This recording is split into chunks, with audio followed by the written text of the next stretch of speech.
Assalamualaikum warahmatullahi wabarakatuh. Halo semua. Sebelumnya perkenalkan, saya Aida Setioldina dari Prodi S1 Kebidanan, Fakultas Keperawatan dan Kebidanan, Universitas Nahdlatul Ulama Surabaya. Kali ini saya mendapatkan tugas dari mata kuliah Fisika Kesehatan dan Biokimia. Tugas untuk menjelaskan tentang biomekanika. Untuk teman-teman yang belum tahu apa sih itu biomekanika, biomekanika dibagi jadi berapa, lalu apa manfaatnya kita belajar tentang biomekanika. Nah, agar teman-teman bisa paham dan mengerti, mari kita simak penjelasan video berikut ini.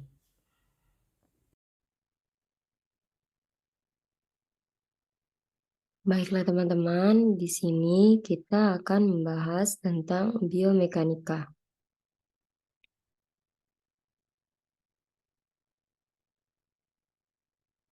Kalian pasti bertanya-tanya, apa itu biomekanika? Biomekanika adalah ilmu tentang gerakan tubuh yang hidup, termasuk bagian otot, tulang, tendon, dan ligamen bekerja bersama untuk menghasilkan gerakan. Biomekanika adalah bagian dari bidang kinesiologi yang lebih luas, secara khusus berfokus pada mekanika gerakan. Selanjutnya, definisi. Adapun pengertian biomekanika yang lain, menurut Adze, biomekanika adalah ilmu yang mempelajari struktur dan fungsi sistem biologi dengan menggunakan pengetahuan dan metode mekanika.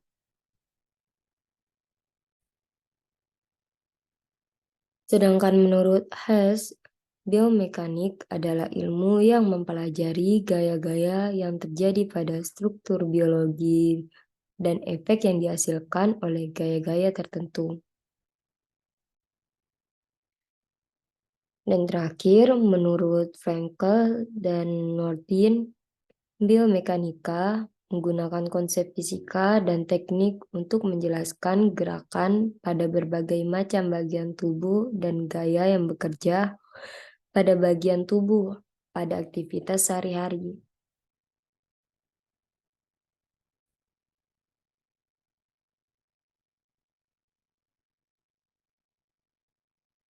Apa tujuan pelajari ilmu biomekanika? Nah, di sini saya mengambil beberapa tujuan kita mempelajari ilmu biomekanika. Yang pertama, untuk menjelaskan tiap komponen dari seluruh sistem tubuh dan interaksinya.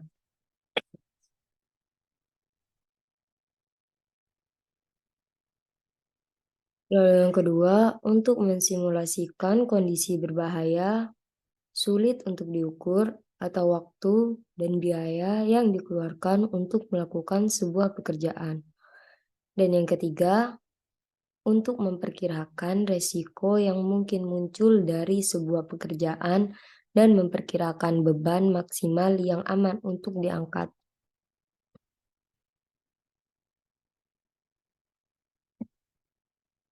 Biomekanika dibagi menjadi dua. Yang pertama ada general biomekanik.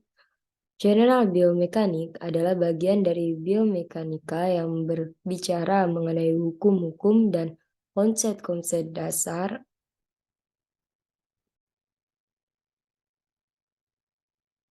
yang mempengaruhi organ tubuh manusia baik dalam posisi diam maupun bergerak. General biomekanik dibagi menjadi dua, yaitu biostatik dan biodinamik. Biostatik sendiri adalah bagian dari biomekanika umum yang hanya menganalisis tubuh pada posisi diam atau bergerak pada garis lurus dengan kecepatan seragam atau uniform. Lalu, sedangkan biodinamik adalah bagian dari biomekanika umum yang berkaitan dengan gambaran gerak-gerak tubuh tanpa mempertimbangkan gaya yang terjadi atau kinematika dan gerakan yang disebabkan gaya yang bekerja dalam tubuh atau kinetik. Lalu di sini yang kedua ada occupational biomatik.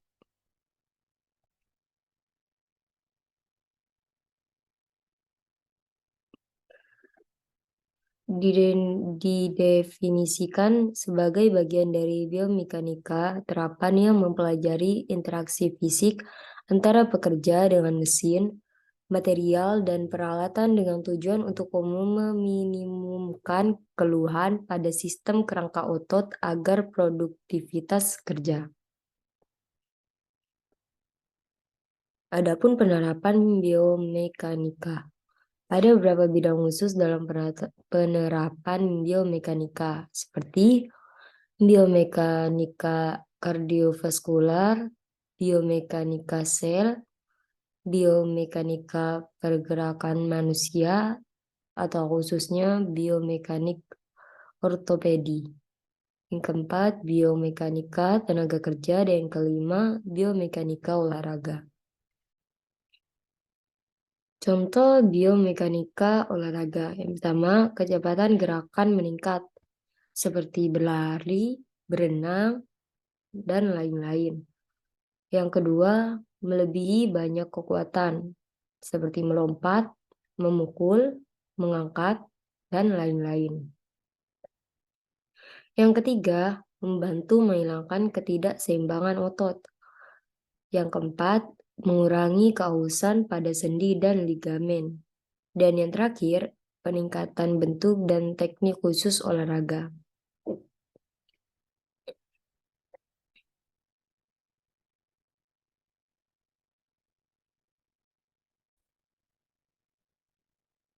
Lalu di sini ada penjelasan tambahan. Yang pertama, tulang. Tulang adalah bagian yang tersusun dari jaringan yang sangat keras dan berfungsi sebagai pembentuk rangka dan pelindung dari organ dalam. Dengan tulang, dalam sistem gerak berfungsi pembentuk gerakan pasif, tulang juga berperan penting sebagai proses pembentukan sel-sel darah merah di bagian sumsum.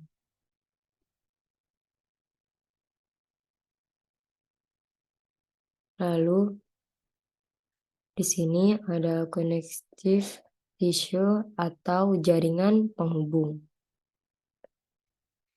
Jaringan penghubung adalah jaringan yang menghubungkan semua jenis jaringan dalam tubuh untuk sinkronisasi, melindungi, dan memelihara seluruh jaringan dan organ tubuh.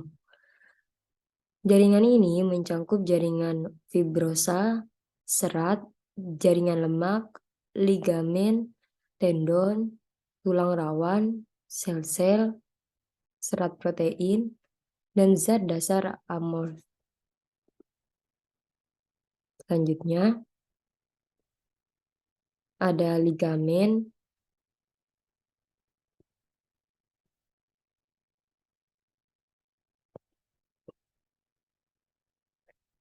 Ligamen berfungsi sebagai penghubung bagian sambungan dan menempel pada tulang pada ujungnya. Ligamen memiliki peran penting dalam melindungi persendian. Ligamen tersebut untuk membatasi rentang gerak dari tulang yang dihubungkan.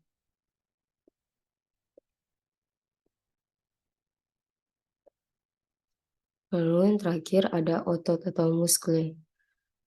Otot merupakan penggerak utama dalam tubuh manusia.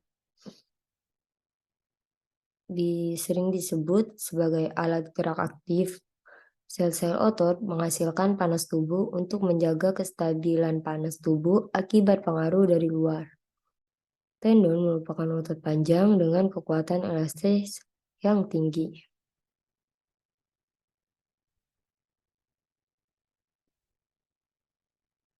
Selesai. Cukup sekian penjelasan dari saya.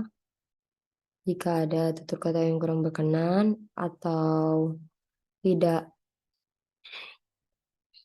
kurang benar, saya mohon maaf dan semoga materi kali ini bisa bermanfaat untuk kita semua. Assalamualaikum warahmatullahi wabarakatuh.